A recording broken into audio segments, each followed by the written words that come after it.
चला आता आपण उजळणी करतोय.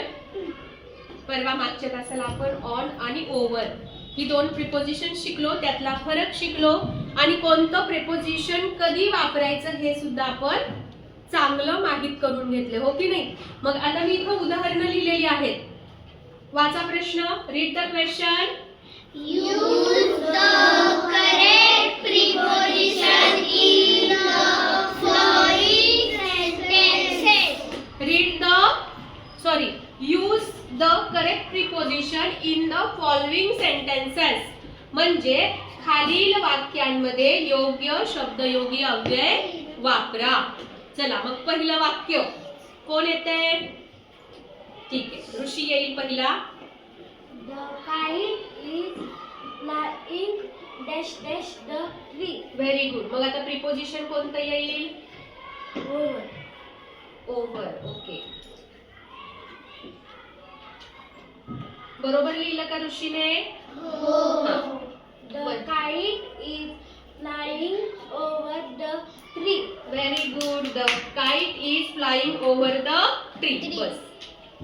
तर दुसरं वाक्य कोणतं प्रिपोजिशन येईल? हा, ओजस्वी तू ये. वाक्य वाच आधी. A monkey is sitting dash dash the tree. A monkey is sitting on the tree. बरोबर आहे का? ओके, चला नेक्स्ट. Third sentence. हा, वाच आधी. Birds are flying dash dash a tree. हा, कोणतं प्रिपोजिशन येईल? Over. बरोबर आहे का? Oh. Read again. Birds are flying over a tree. Very good. Then fourth sentence Devanshi तू कर. A calendar is dash dash the on. कोणतं प्रिपोजिशन येईल? On. ऑन. बरोबर आहे का देवांशीचं? A calendar is on the on. Very good. Next Prisha. A bridge is dash dash the river.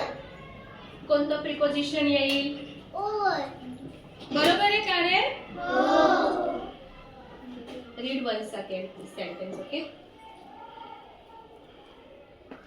A bridge is over the river. Very good. सगळ्यांसाठी चला टाळ्या वाजवूयात.